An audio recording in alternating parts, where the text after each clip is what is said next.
हासिद जो होता है ना, किसी से हसद करने वाला वो कभी सरसब्ज नहीं हो सकता। बेशक बेशक बेशक। एक बादशाह था, बादशाह के दरबार में वकील भी थे, हकीम भी थे, आलिम भी थे, जाहिल भी थे, मर्द भी रहते थे, औरतें भी रहती थी, हिजड़े भी रहते थे और मौलाना साहब भी थे। तो बैठे रहते थे, जब कोई दीन का मसला होता था मौलाना साहब बता देते थे और शाम को जाने लगते थे तो बादशाह मुसाफा मिला था, उसी में गहरा कैश दे देता था। मौलाना की जिंदगी गुजर रही थी। तो बादशाह के दरबार में एक हिजड़ा काम करता था, 2 रुपया रोज पावत रहे। वो सोचिस की यार उसने सोचा कि हम लोग दिन भर मेहनत करते हैं तब 2 रुपया, मौलाना बैठे बैठे गहरा कैश लेके जाते हैं। अल्लाह अल्लाह। तो हिजड़ा आवा बादशाह से कहने लगा, इका काहे बैठा के पैसा दे दो? कहनी मौलाना है। कहनी मौलाना मौलाना कुछ नहीं, सिर्फ दाढ़ी रखा ली, कुर्ता पैजामा पहन ली से मौलवी मौलाना नहीं है। बादशाह कहे तुमका कैसे मालूम? तो हिजड़ा कहे सबका इजाजत दो, हम सवाल करे थे, कोई सवाल के जवाब ही न दे पाए, मौलाना है ये नहीं। अल्लाह अल्लाह। तो बादशाह कहे पूछो। तो बादशाह ने कहा बताइए। तो आलिम साहब ने कहा बोलो। तो हिजड़ा ने कहा बताओ कि दुनिया का बीचों बीच हिस्सा कहाँ है? अल्लाह अल्लाह। अब बताओ कौन कानून शरीयत बाहर शरीयत में लिखा है? हम आए यहाँ तकरीर करे और हम यहाँ से वापस जे ननपारा कहाँ हुआ गिराओ जादमपुर हुआ के बीचों बीच हिस्सा कहाँ है, तो हम कहा बताइए? यही कहे तकरीर करेंगे रहन क्यों नापे गए। और मौलाना साहब से पूरी दुनिया का बीचों बीच हिस्सा पूछे, अल्लाह। नमाज के मसला पूछत, वजू के मसला पूछत, तो मौलाना साहब बताई थी। अब मौलाना साहब घबराने कहे ना और कोई सवाल है? कहे ना एक सवाल और है। कहीं का कहीं नहीं बताओ कि आसमान पर तारे कत्ते? अल्लाह यो को नहीं लिखा। अल्लाह अल्लाह। कहीं ना और कुछ कहें, एक सवाल और है। कहीं का कहीं नहीं बताओ दुनिया में यहाँ मर्द कितने औरतें कितनी? अल्लाह अल्लाह। अभी का मौलवी मौलाना कहा जाने बेचारे। अब वो हिजड़ा के यहाँ दीन के बाद तो पूछे नहीं रहे, मौलाना का रुसवा करे रहे। तो मौलाना कहे ना और कोई बात? तो हिजड़ा कहने भाई ये 3 सवाल के जवाब दे दो। तो मौलाना ने बादशाह से कहा कि हुजूर एक दिन की मोहलत चाहता हूँ, परसों इन सवालों का जवाब दूंगा। हिजड़ा कहे देखो अगर ये मौलाना हो तो एक को सवाल के तो जवाब देवे करे। अल्लाह अल्लाह। ये मौलाना नहीं रहा, फोकट के रुपया ले जाते आपसे।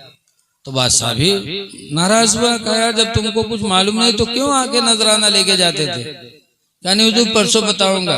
कहा परसों नहीं बताओगे तो तुमको फांसी पे लटकाएंगे। और पहले के बादशाह जो करते थे जो कहते थे वो करते थे। जी जी। अब मौलाना बेचारे वहां से आए, अपने घर पर लेटे। अब कोई किताब के बात हो तो किताब उल्टे पुलटे। अब लेटे हो कब हुई करवट कब हूँ करवट, चढ़ा बुखार मौलाना के कि जान पैबे न परसों तो फांसी हुई जी। तो बहुत परेशान मौलाना। इतने में मौलाना का धोबी जो कपड़ा धोता था वो धोबी कपड़ा लेकर के आया, दरवाजा खटखटाया, मौलाना साहब आए, कपड़ा लिया, चेहरा उतरा हुआ। तो धोबी ने कहा क्या बात है हजरत? कहीं कोई बात नहीं। नहीं कुछ बताइए। तो आज बहुत परेशान है। अरे यार वो बादशाह के दरबार में एक हिजड़ा है, उसने कुछ सवाल पूछा, उसी के जवाब में मैं उलझा हुआ हूँ।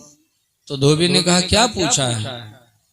कहा जाओ यार अपन काम करो, हमका परेशान न करो। तो कहा नहीं कुछ बताइए तो कहा 3 सवाल किया उसने। कहा क्या? कहा पहला सवाल ये कि दुनिया का बीचों बीच हिस्सा कहाँ, दूसरा सवाल ये कि आसमान पर तारे कितने, और तीसरा सवाल ये कि दुनिया में मर्द कितने औरतें कितनी। तो कहा आपने क्या कहा? मैंने कहा परसों बताऊंगा। तो बादशाह ने कहा नहीं बताओगे तो फांसी देंगे। धोबी ने कहा जाइए आप आराम से लेटिए, चिंता मत करिए, और परसों जब आप जाइएगा आपसे पूछेंगे तो आप कहिएगा ये छोटे छोटे मसले मेरे शान के खिलाफ है, बताना। इन छोटे छोटे मसलों का जवाब तो मेरा धोबी बता देगा और मैं आकर के बता दूंगा। तो मौलाना कहीं नारे जिंदगी भर हम पढ़े पढ़ाए हमका नहीं पता, तुझका कैसे मालूम है? तो कहने हम जानते हैं इसको। तो मौलाना कहीं सही बताओ, ऐसे है तो हम परसों तक सोचबे, जान पेबे तो हुआ जेबे नहीं, भाग के कहूँ अपन जान बचेबे। और तोरे कहे पर हुआ चले जाइयो, तू ना हो तो काम फोकट में हमारा तमाम हो जाए। कहा नहीं नहीं आप घबराइए नहीं, मैं बेवफा नहीं, मैं बावफा हूँ। क्या बात है, क्या बात है। खैर तीसरा दिन आया, मौलाना साहब वहां गए, हिजड़ा ताक में खड़ा था। जैसे पहुंचे बादशाह के दरबार में, हिजड़ा आ गया।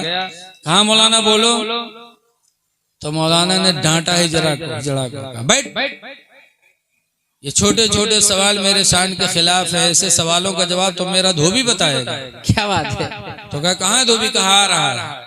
अब धोबी का इंतजार होने लगा। इतने में धोबी सोटा लिए गधा पर बैठा पहुंचा। अब गेट पर खड़ा था, अंदर आने की इजाजत मिली तो गधा से उतरा नहीं, गधा समेत घुसे लगा अंदर। तो लोगों ने डांटा, कहा बादशाह का दरबार है, यहाँ अच्छे अच्छे लोग आ नहीं पाते, तुम गधा ला रहे हैं, गधा नहीं ला सकते। तो धोबी ने कहा नहीं मैं गधा लेके आऊंगा, गधे के सवाल का जवाब गधा ही बताएगा, कोई दूसरा नहीं बता सकता। क्या बात है, क्या बात है। शर्त लगा दिया। तो इजाजत मिली, गधा लेकर बादशाह के शाही महल में धोबी पहुंचा। गधा से उतरा, हाथ में सोटा था। कहा कहाँ है हिजड़ा? आया हिजड़ा। कहा क्या है तेरा सवाल? कहा पहला सवाल यह है कि दुनिया का बीचों बीच हिस्सा कहाँ है? तो जो ने महल में कुर्सी पड़ी रहे वही कहीं है, यहर वहर से वही सोटवा से नापिस धोबी हो, यहन नापिस वान नापिस वान नापिस, तो कहला के कुर्सी थी ठड़िया दी डंडा। कही सुन, दुनिया का बीचों बीच हिस्सा यही हो जहाँ बादशाह बैठे हैं। अल्लाह अल्लाह। और न मान तो नाप के देख ले, इधर की दुनिया नाप ले, इधर के नाप ले, इधर के नाप ले, पता चल जाए। क्या बात है। तो हिजड़वा कहने नहीं सही कहा था। कहने न मानो तो नाप के देख लो। अब जनतो नहीं रहा हिजड़वा, कहते हाँ सही कहा था। तो दिव्य वो कहने अगर शक शुभा हो तो नाप के देख लो। तो बताओ, हिंदुस्तान का नाप पे कह दो तो नानी मर्जी है, और पूरे दुनिया को नाप पे। तो हिजड़वा कहते नहीं बहुत सही कहे, ठीक है। तो धोबी कहे दूसरा सवाल क्या है? तो कहें दूसरा सवाल यह कि आसमान पर तारे कितने हैं? तो गधा के पूंछ का पकड़िस। हिजड़ा से कहे सुन, गधे के पूंछ को छोड़कर इसके बदन में जितने बाल हैं उतने ही आसमान में तारे हैं, और न मान तो गिन के देख ले। तो कहते नहीं ठीक है, ठीक। कहीं नहीं अगर शक सुबह है तो गिन के देख ले। अब वो गधा के बाल कहाँ गिन सकत रहे धूप में हिजड़ा, और जनतो नहीं रहे। सिर्फ मौलाना का भगावे मारे सब सोचे बैठे। कहने नहीं सही कहते हैं। कहीं तीसरा सवाल क्या है? कहीं दुनिया में मर्द कितने, औरतें कितनी हैं? वह धोबी गिनती गिने लाग, 1 2 3 4 5 6 7 8 9 10 11 12 13 14 15 16 17 तक गिनती छोड़ दी। फिर शुरू से गिने लगा, 1 2 3 4 5 6 7, कुछ दूर तक गिना, फिर छोड़ा, फिर शुरू से गिनने लगा। 3-4 मरतबा गिनती गिनी छोड़ीस, गिनती गिनी छोड़ीस। वो के बाद हिजड़ा पकड़ी से वही सोटा से पीटे ला। जब पीटे ला तो हिजड़ा चिल्लाना का बादशाह सलामत बताइए बचाइए। बादशाह ने कहा रे हिजड़े को क्यों मार रहे हो? धोबी ने कहा चुप रहिए, पहले इसको मार डालूंगा फिर बताऊंगा कितने मर्द कितने औरतें हैं। कहा नहीं क्यों मारे? नहीं पहले इसको हम खत्म कर लें फिर बताएंगे। मैं मर्दों की लाइन लगा करके मर्दों को गिनता हूँ तो उसमें घुस जाता है, औरतों की लाइन लगा के गिनता हूँ तो उसमें घुस जाता है। तो पहले इसको खत्म करूंगा फिर बताऊंगा कितने मर्द हैं कितने औरतें। तो हिजड़ा ने कहा हुजूर माफ करिए, छोड़ दीजिए, मैंने मौलाना को भगाने के लिए सब कुछ सोचा था। तो मौलाना से जला तो मारा भी गया, रुसवा भी हुआ।